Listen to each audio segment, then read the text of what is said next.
All right, I think we're live, Daniel. How you doing, bro? You good? I am good, Chris. How about you? I'm doing well, man. Just I had a tougher day than usual, but it's all good. And one thing that I wanted to bring up, just because I saw it on your Instagram, that you just ran was it 40 miles, 41 miles? Yeah, you can't. I can't discount that last mile. I went into it thinking I was going to do 40 miles at the end, but the RV was one more mile away from where I stopped. So I ended up having to run that extra mile to get back to the group. So the last mile wasn't planned, but yeah, it was just 41 miles in 9 hours. It's a good time. Nice. So, what was the motivation behind this? I mean, what happened? I'll tell you why I'm interested here in a second. But yeah, I mean, where did all that come from? Just something you always wanted Yeah. to do, or So one, my buddy turned 38 years old. And last week was his 38th birthday. He wanted to start running 38 miles at midnight. And he did it last year when he turned 37 years old. So I saw him do it last year, thought it was pretty cool. So when he told me he was running 38 miles, this is on June 3rd, so about 7 weeks ago, I was like, dude, I'm in. We're good buddies, and I'm a competitive person too. So I looked at it as a challenge. And I thought, let's push myself. I like it. Yeah, and so that's kind of the exact same reason part of why I was wanting to ask you about was just because I wanted to challenge myself, and I started training for a half marathon that I'm doing next month, no September, so we're almost in August. But I know I know 40 miles, but to me, I'm one of those CrossFit bros, so I mean, I don't mind doing a 5K or whatever. But anything after that, yeah, it's a whole new area, a whole new mindset for me, you know. So true, man. It's on June 3rd was my first run, quote unquote. I did 3 miles and I was gassed. I was like, dude, how am I going to do 38 miles 6 weeks from now? Going into that run, like you, I was in the gym, so was in decent shape, but I wasn't on the treadmill. I wasn't running. I didn't consider myself a runner. I just lifted weights. So the idea of running wasn't really something that I did a whole lot. So yeah, man, you could probably relate to this when you have a specific goal on a specific day and it's a goal that kind of scares you. Mm-hmm. Your habits, your mindset, your actions, they 100% change. Yeah, that's one of the things that I've here recently started picking up more and more is that you should try to do something like you said that scares you, and that's how you grow and learn new things and find out what you're really made of and overcome the odds when you're down on the ground, or hopefully you overcome the odds. But if you don't, then you learn from them. And yeah, it's one of these things I try to preach on here is just do things that scare you. That scared me, man. I was really nervous. It was something that I had a lot of doubt because in 6 weeks I had to train to run 38 miles, and the longest I ran during that time frame was 22 miles. I had 3 runs over the last 6 weeks leading up to the 41 mile run I did. 3 long runs. I did an 18 miler, a 22 miler, and an 18 miler 2 weeks before the race or before my run. 1 week leading up to the run, I kind of chilled. I didn't do a long run because I wanted to rest up. But dude, my 18 miler run, I ended up cramping and I had to call my wife to come pick me up. I did not dial in my nutrition. That was the longest I ran at that point. So my body was just like, whoa, what's going on here? So I did, and then about 3 days, 4 days later, I ran 22 miles and I thought, okay, let me change up this run because I learned from taking the L when I ran 18 miles. So I dialed in my nutrition a little bit more. Nice. Got to 22 and I was like, okay, let me stop here. I feel good. I had to stop too because it was about 9 o'clock in the morning in Las Vegas. So it got to about 95, 97 degrees. So I'm like, let me stop here. And then about 4 days later, I did another 18 miler, but this time I did 18 because I started to get lightheaded. I wanted to throw up. Oh, and it was because I don't know if you've taken what's called Tailwind yet. Tailwind is sodium, a little bit of caffeine. A lot of runners will take it and this to kind of with fuel to help them with the fuel. Okay. I mixed that for the first time with a Gatorade. And that's one of the things that a lot of people will tell you when you're going on runs is if you're going on really long runs, try not to test something out new. Like do what works, do what your body likes. And at that point, I was like, let me take this Gatorade right here and this Tailwind mix and mix it. I mixed it at mile 15. I started like lightheaded, getting nauseousness. So my last run before I ran the 41 miler was an 18 miler where I had to give up. I'm on the freaking side of a 7-Eleven and called my wife, had to have her come pick me up. So I was really second guessing myself where I'm like, dude, the most I've ran is 22 miles and I'm supposed to be running 38 miles in a week. How am I going to do this? Damn. Yeah, man. And so, one of the programs that I'm following right now, or one that, a friend gave me, is that it's a 12-week program out from this, it's a triathlon, but a 3-person triathlon. I'm doing the running leg. And kind of what you were saying, though, it builds me up each week for my mileage. Like I said, do what your body likes. There was no way I was going to run out there and try to run 10 miles just right off the bat. Just my body would just crush me. And plus, I'm 5'0" and like 170 pounds. So I'm not made for running anyway. I'm not that tall, long body. But, like today's 5 miles, Friday would be 5 miles, and Saturday we go into 6. And then like next week we build off that.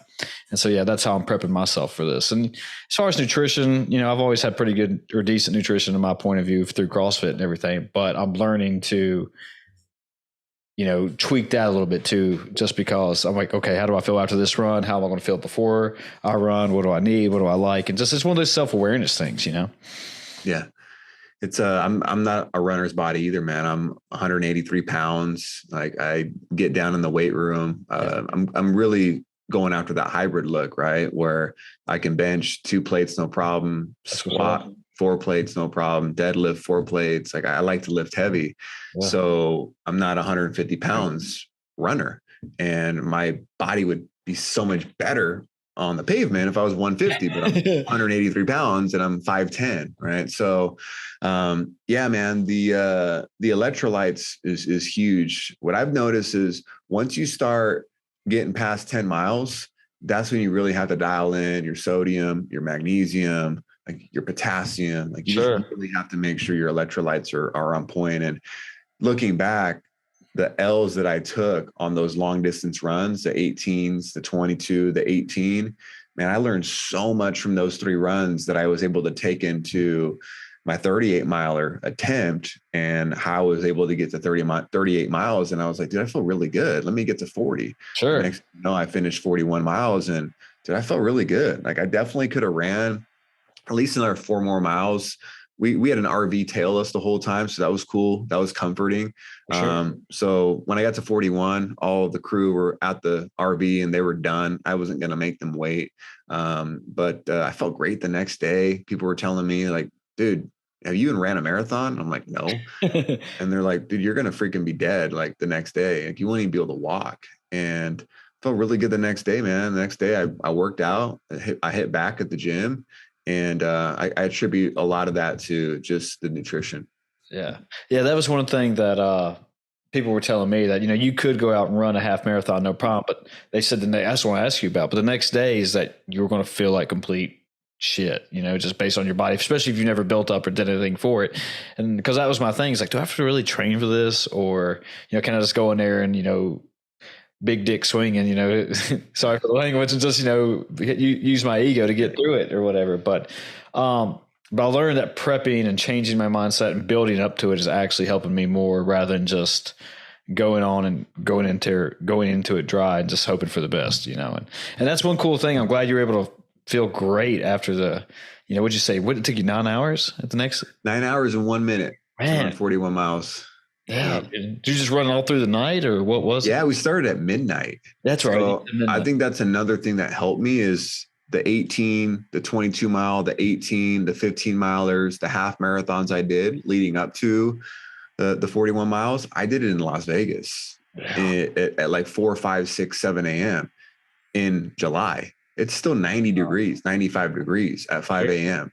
Right. So my body got used to running during hard times. So we drove up to do the 41 miler in Utah, and dude, it was like 70 degrees, but granted, it still gets warm in Southern Utah.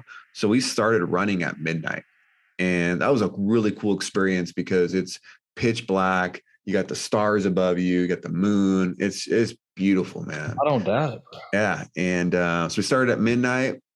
I probably took 5 to 6 breaks meaning run into the RV, eat a banana, drink a little bit of water, Gotcha. and then 2 minutes later, get back on the road. Right. So like the 9 hours in 1 minute included, those small little pit stops. Yeah. Well, I know we just said that we both like, challenging ourselves and doing something kind of crazy like that. But I know in your past and what little I know about you that, you kind of had to go, you went down almost a dark road, so to speak. You were addicted to Oxycontin, and then it seems like you've overcame that. Now you're pretty successful from what I understand. I mean, so was this a mindset you had to learn to challenge yourself and learn that, hey, I'm kind of not going the way I want my life to go and I got to change things, or what? Yeah, I mean, there's a couple of pivotal moments in my life. The first one, when I was 12 years old, my parents were married up until this point, middle class neighborhood, both parents in my house, and life was pretty good. And then my dad, he ended up moving to Mexico all of a sudden, like literally just said bye.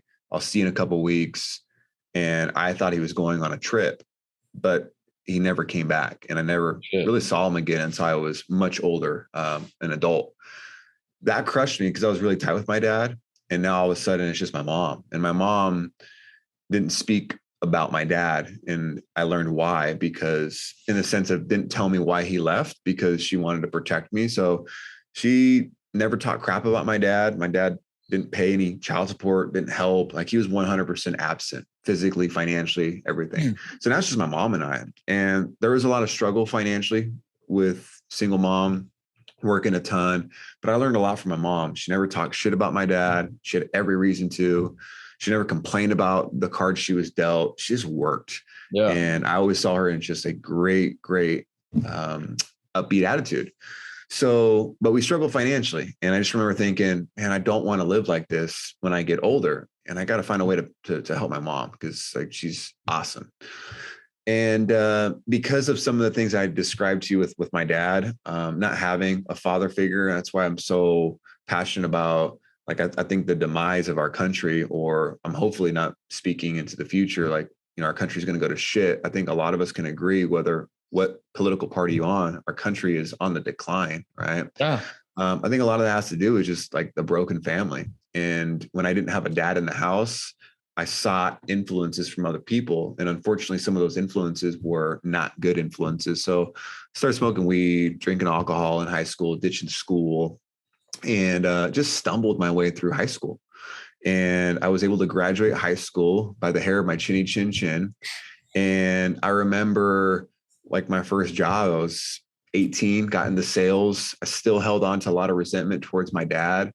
I still was lost as a person. Yeah. And that's when I got addicted to Oxycontin. I was masking my pain with that pain pill, and just downward spiral at that time, man. Oxycontin was my demise because it was just so dang expensive. It was, for those of you that don't know, Oxycontin is heroin in the form of a pill. Right. And this little pill was $60.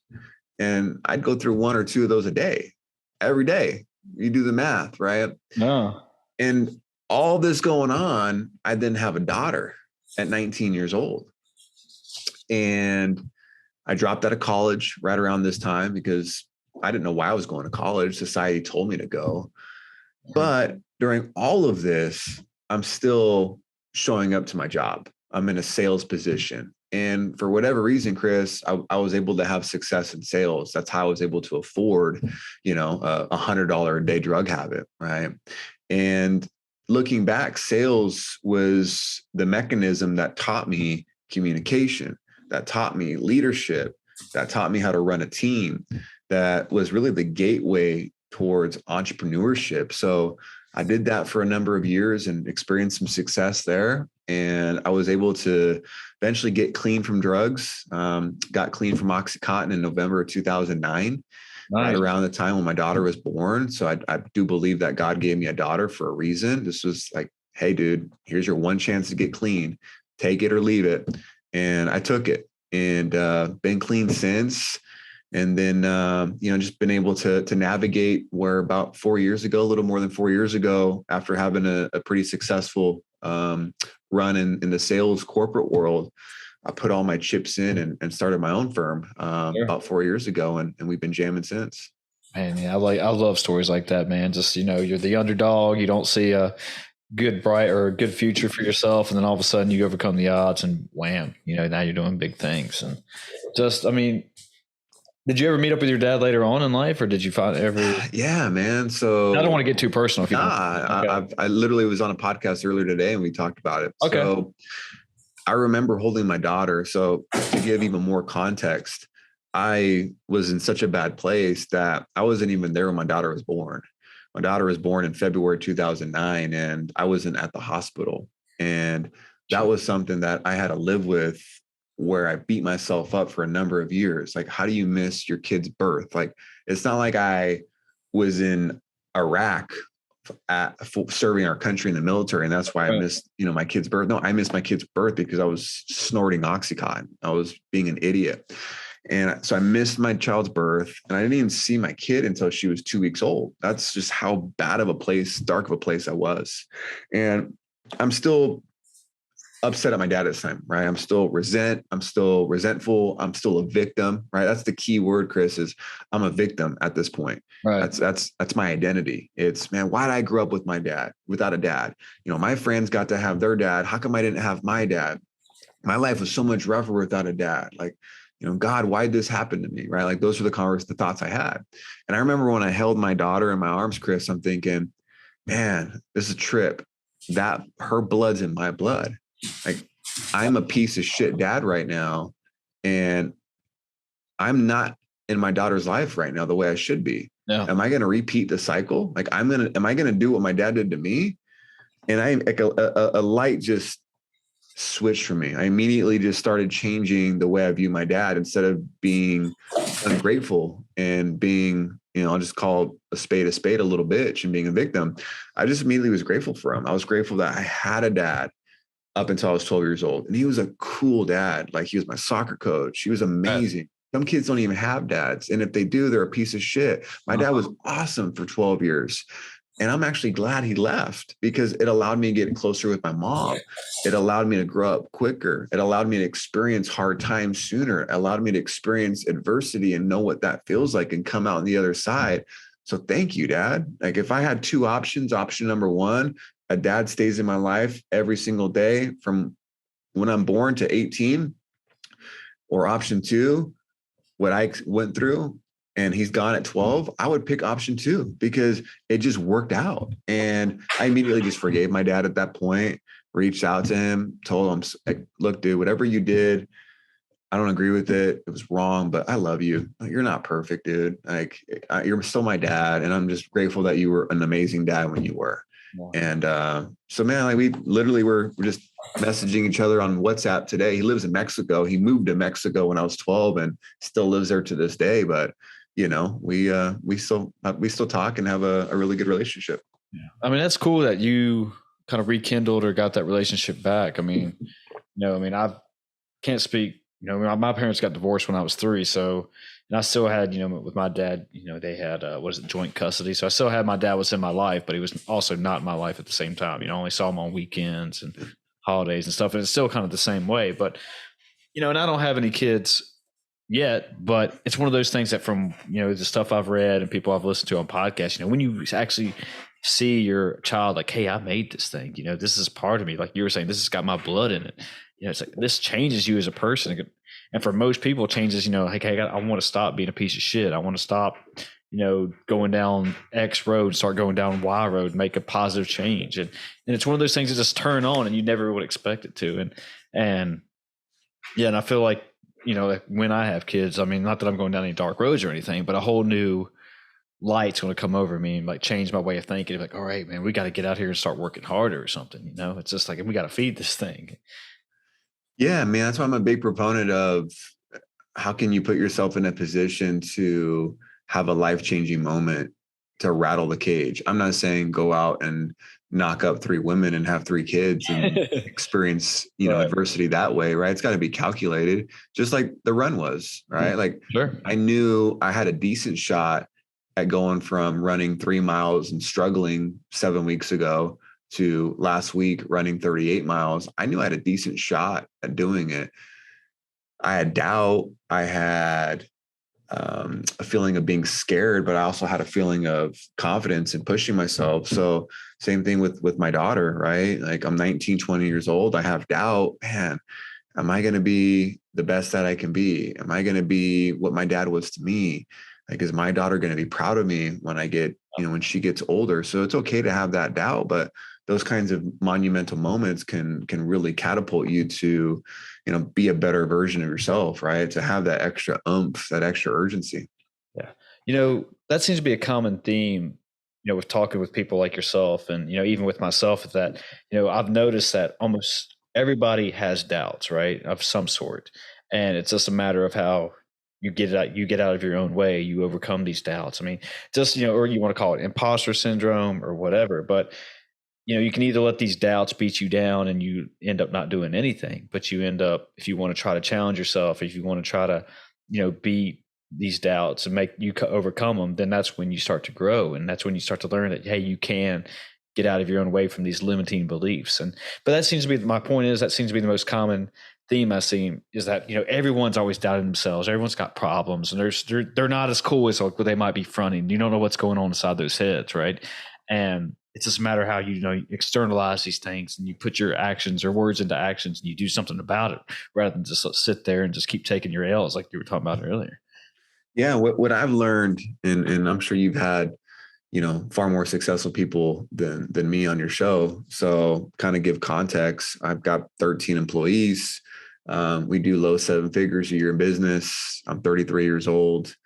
And what I've learned in my short period of life is what kills doubt is action.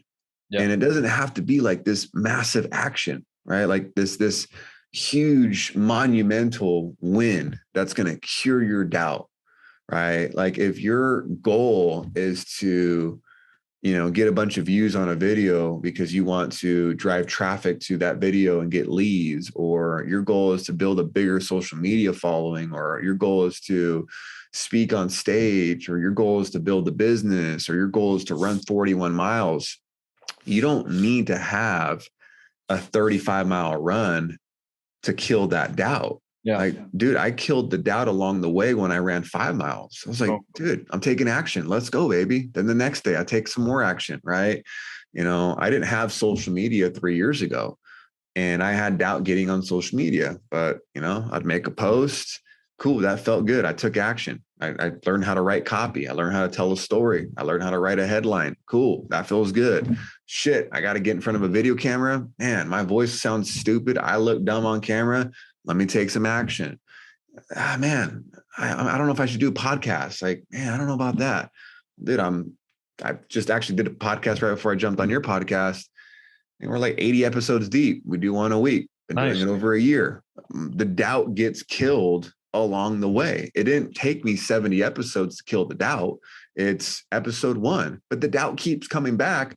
The one lesson I got, Chris, from running 41 miles is the questions I asked ultra marathon runners. What's interesting, man, is like when you submerge yourself into an environment, like for example, if you want to start a business, maybe you join a mastermind group, maybe you put it out in the universe that you want to start a business. Next thing you know, you're having more conversations with entrepreneurs. Mm-hmm. And you're like, oh shoot, like how do you market your business? How do you get leads? Oh, okay.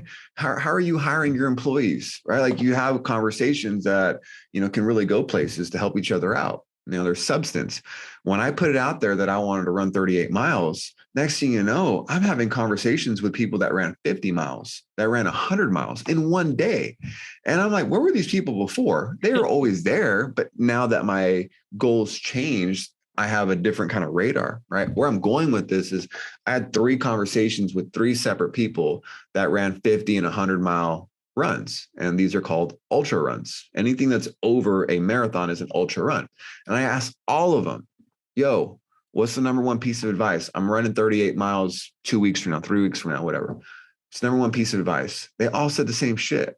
They're like, dude, you're going to experience a lot of pain along the way. Sure.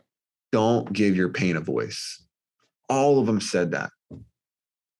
Maybe they listened to the same podcast an hour prior to me asking the question. So it was top of mind, but dude, I don't think it was a coincidence. And they're so true because at mile 29, I wanted to quit. I was like, dude, the most I ran was 22 miles in my life. I ran 29 miles at 6 a.m. I'm tired. I'm like, let me just be done. Like, I ran the most I've ever ran. Like, I feel good about this. So I'm starting to give into my comfort. But then I'm like, no, I'm giving my pain a freaking voice. Like, I'm going to keep going. I said I was going to do something, and I'm going to follow through with my promise. And that's the same with anything you're doing, right? You can't give your doubt a voice, because the bigger voice that you give your doubt, the bigger stage you give your doubt, the more your doubt controls you. Yeah. One of the biggest things or best quotes I've heard in my these past X amount of years is that most men live lives of quiet desperation.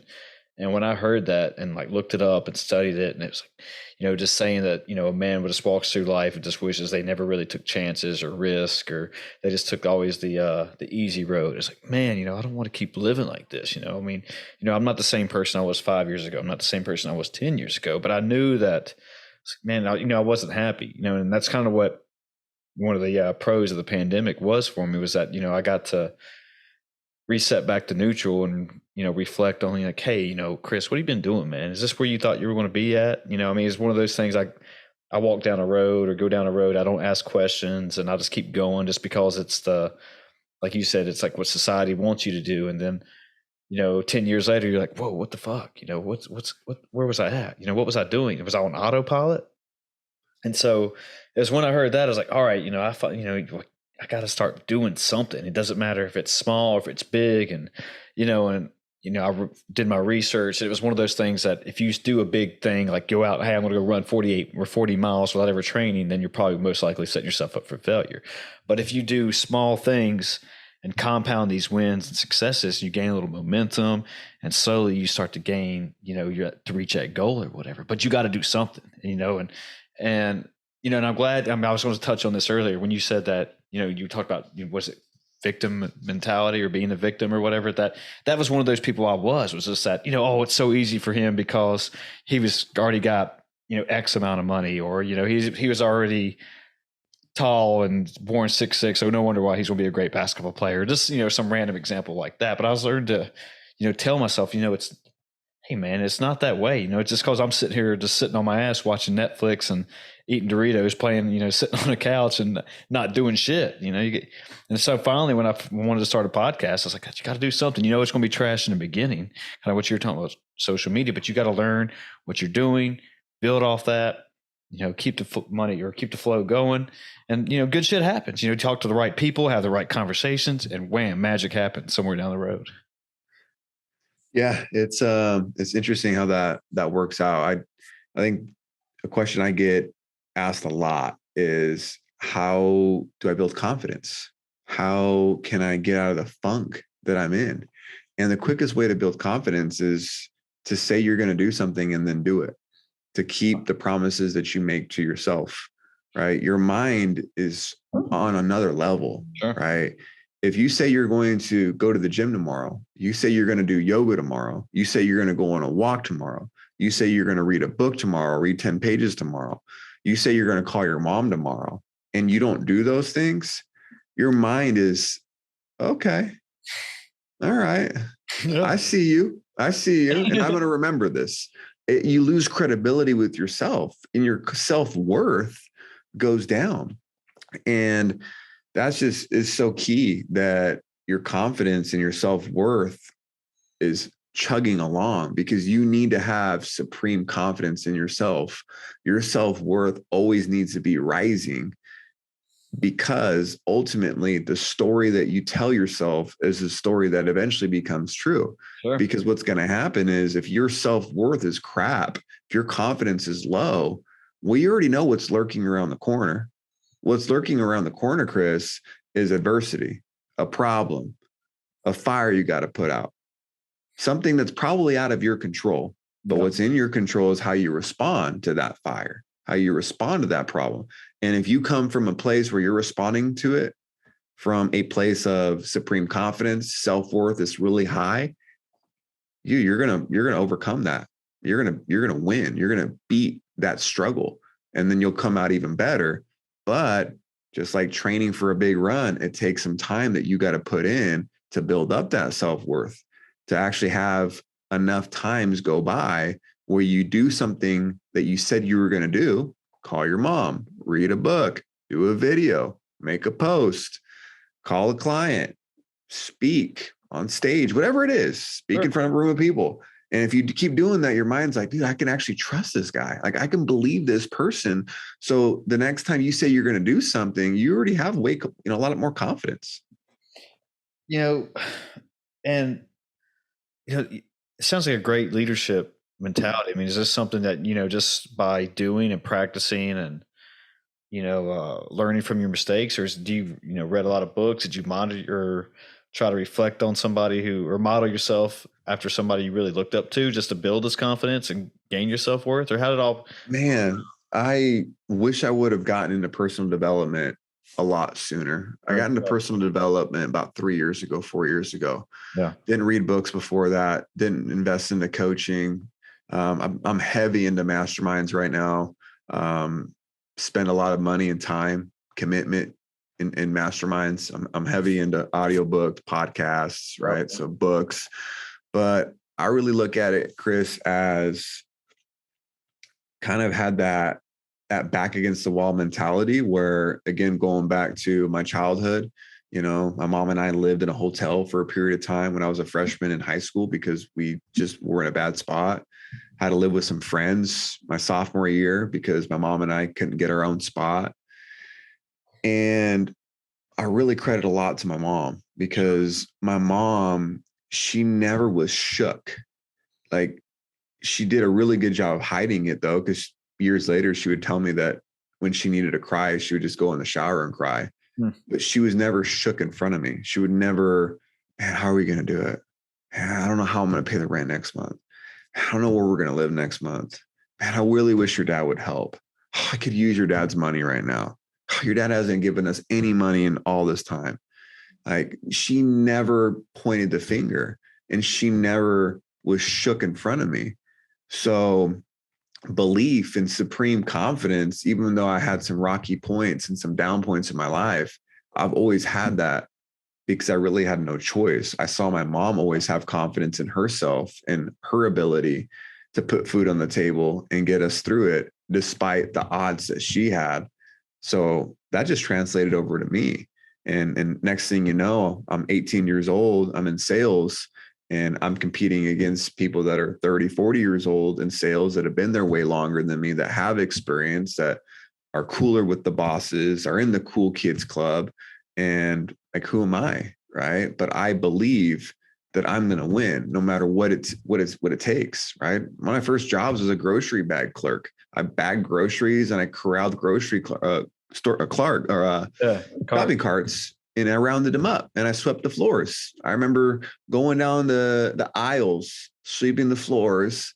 They played the Commodores Easy Like Sunday Morning every freaking day. Like that was their jams, like Hall & Oates, Commodores, Lionel Richie at the grocery store. Sure. And I always just wanted to be the best. I wanted to be the best bagger, the best shopping cart gatherer. Like that just was instilled in me. So that went into sales, and then that went into business. And, I'm still trying to compete to, be the best version of myself. Yeah. I'm glad you touched on that, just because, I never had that attitude or mentality or whatever you want to say, or as far as like wanting to be the best at anything. And for some reason, I was talking with a friend about this not too long ago, but back in high school and in college, I don't know if it was just being early adult, teenage mindset, but I thought working hard was, not cool. I thought it was stupid, It's like, you're actually going to try, like who does that? Like you're a nerd, and it wasn't until like, I guess it wasn't too late, but it was not until after college when, you talked about personal developments, when I actually started learning about myself, when I finished college, and, all my roommates left, they went and moved on to their jobs. And, I didn't have a job, I kept applying for jobs, and I was always the guy finishing second best. And so I was like, fuck, what the hell am I going to do? And so I ended up moving back in with mom and pop. And so I guess that's where I started learning, like, I don't want to keep living like this. All my friends moved off to, big places in the city, getting jobs, and they're always, doing big things, sending me, videos of where they're at or how cool it is. And I'm just like, fuck, this, I'm sitting here in mom's basement, just, doing nothing, just looking up stuff on the internet. And that was also kind of a good thing for me too at the same time, because part of when I decided, hey, all right, I want to go back and get my master's. I think that's really going to help me get it. And I'm glad I did that. And then that's when I first said, all right, if you want to do something in life, you got to work hard at it. If you want to go somewhere, let's do something and just go down this road for a little while, change things, start something new. And like this podcast, which that was a couple of years ago. But but I knew that's what my point is that where I started, knowing, all right, personal development, let's work hard. Let's change the way I've been doing, because that was not working at all. That's why you ended up this way.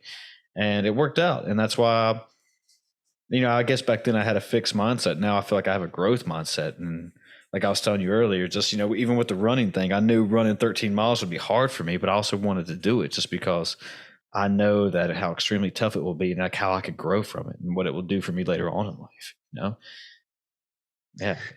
Yeah. I mean, it's interesting how you look back at your life and you find those pivotal moments that give you the aha moment, right? And not a lot of people they see the aha moments, but then they give into their excuses. They give into the comfort to not make a change. Mm-hmm. And that's why I'm just a big proponent of putting yourself in hard times in adversity, because when comfort creeps in, you don't give comfort a voice. You don't give the doubt a voice. I look at comfort, doubt, fear, all of that as the same. It's natural that we feel that way. You'll never get rid of it. Like, I don't care who you are. Elon Musk, he has doubt. Sure. He gets comfort. He gets scared. He has fear. He might not say that shit on Twitter, but he does, because he's not a robot. Every human has those emotions at some point in time. It's just a matter of how much can you suffocate those emotions when they keep popping up. And that's the name of the game, right? I mean, you've interviewed a ton of people. Yeah. We've been around a lot of successful people. They all have that in common. Yeah. Yeah. And it's a great point that, just that nobody realizes that just they all kind of go through that same shit. And just to switch gears a little bit, just so everyone kind of gets more of a beat on what you actually do though, is it more of real estate and for your business, or taxes and IRAs, or how did you get into what you're doing? Yeah. So real estate was something I got in when I was 18, 19, 20, was in the real estate arena selling, did that for a number of years.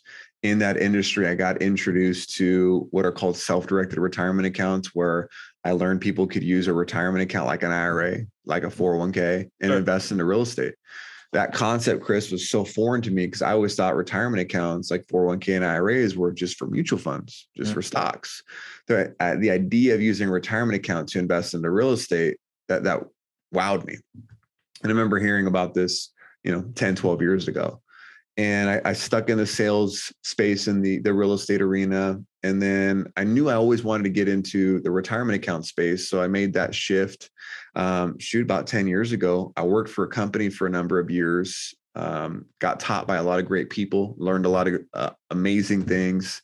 And then really saw that, I had the opportunity to start my own firm and do what we do a really good job of, which is bringing awareness and helping people understand that they can access their retirement accounts penalty and tax free.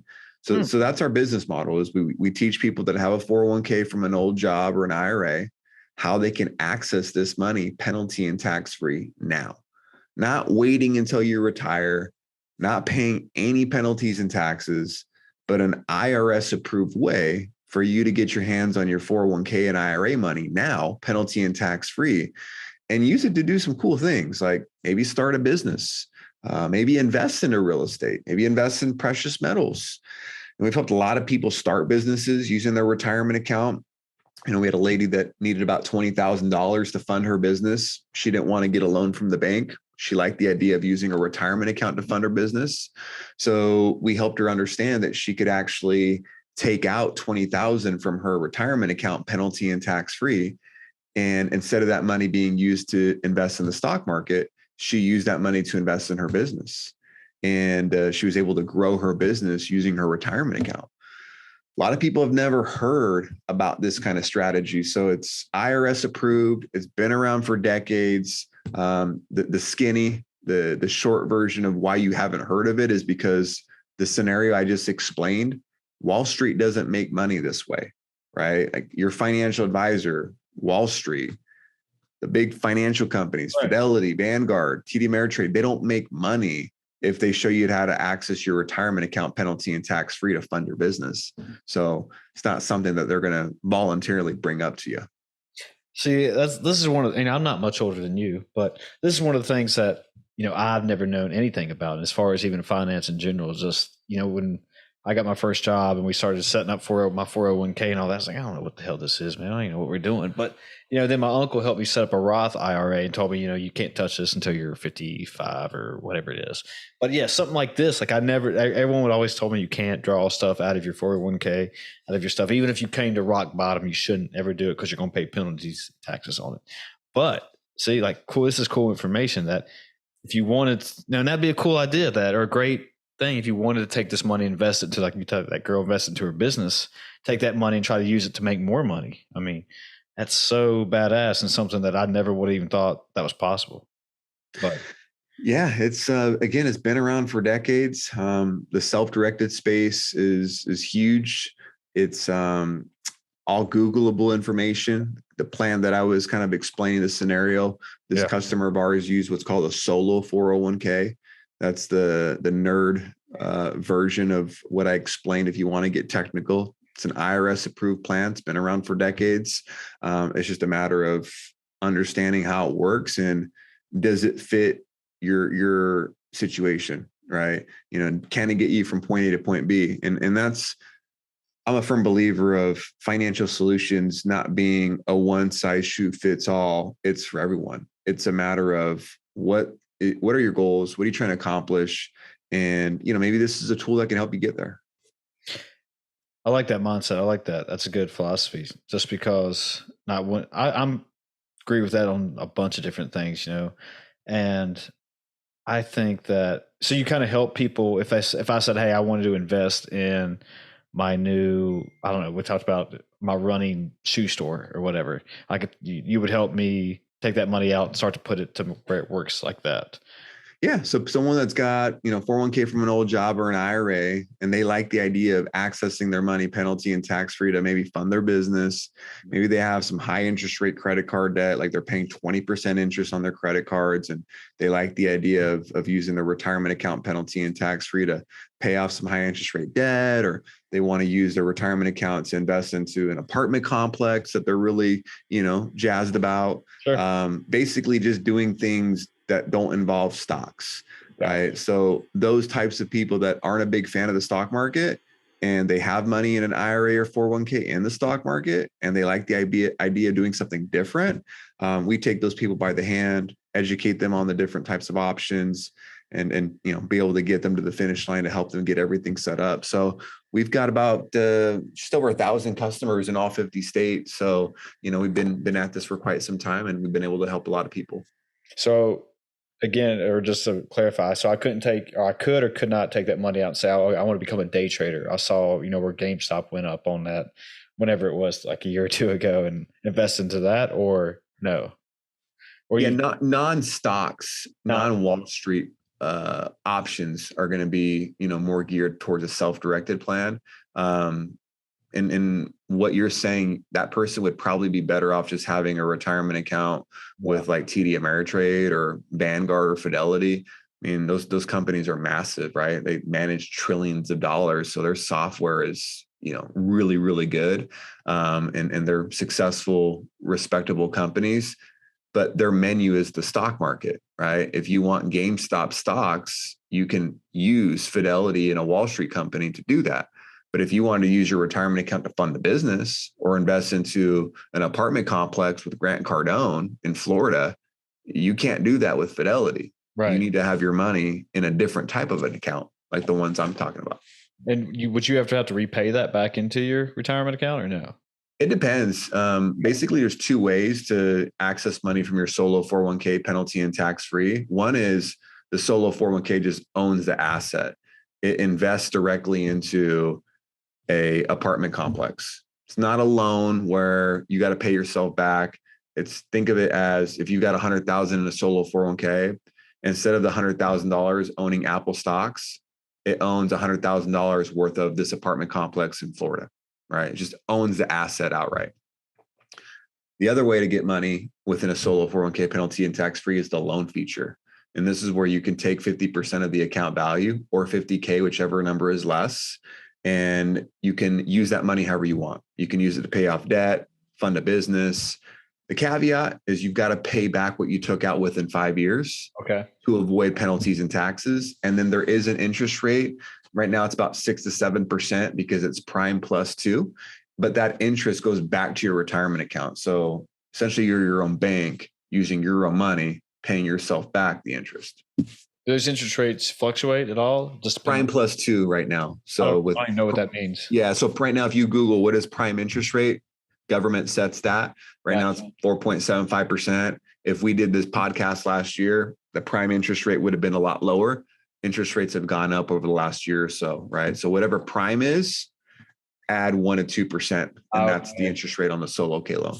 And is that just based on like the world economy? Like you said, I believe it is U.S. based, right? So it's, the federal government and, the powers that may be that, get in a room, probably shoot the shit, talk about the weather. And they're like, what should we do with interest rates? Should we raise them? Should we lower them? Should we not do anything? What do you guys think? I mean, are these laws and these things are always changing? Is it one of these things you always have to be up on your game with? Yeah. I mean, I was talking to friends that were trying to buy a house and like they were locked in at a 3% interest rate on their home. And then the interest rate went up to like 4% the next day. Right. So the rates can change all the time. Wow. Damn, man. Yeah. See, these are kind of the conversations that, I never grew up with and was never really taught, and I didn't come from a finance family except just for my uncle's playing the market, stuff like that, or betting on horses. But it's I mean, it's cool that people like you are out there and can actually share this information, are willing to come on podcasts like this and just give it out to you for free. I mean, and actually, hopefully get a few people who are interested. Like it's one of my things that blew my mind with it, So yeah. So Daniel, if I appreciate you being here, but if people want to find you and find your business and find anything you want to plug, feel free to do that. Yeah, best place would be danielblue.me. It's blue just like the color. So danielblue.me. That's my personal site. It's got access to my book. I've got a book I wrote called Blueprint to Your Best Retirement. You can pick it up on Audible. So when you start running a half marathon with Chris, you can just be listening to my book. It's a really short, easy read. You can get it on hardcover or Kindle as well, but basically just teaches people how to access their retirement accounts penalty and tax-free.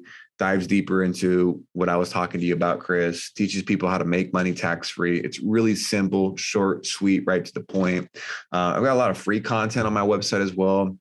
I write a lot of articles for Forbes, so a lot of free content, a lot of free articles there that I have published. And then my podcast is listed there. It's called How Winners Win. We're on all the major platforms. The goal with the podcast is to help people win in their personal life, their business life, or financial life. And then all my social media handles are there. So I do my best to, post consistently there to add value to the marketplace. And then if I've got your wheels turning and you've got a retirement account and the idea of accessing it penalty and tax-free is something that you want to learn more about, there's some steps that you can take there on the website. And someone from my team will reach out to you once you fill out the form and we can see if we're a good fit for you. Cool. Daniel, thanks for doing this, man. Thanks for being here. Yeah, buddy. Thank you for having me. Yeah, all good. All right. We're out of here, people. See ya.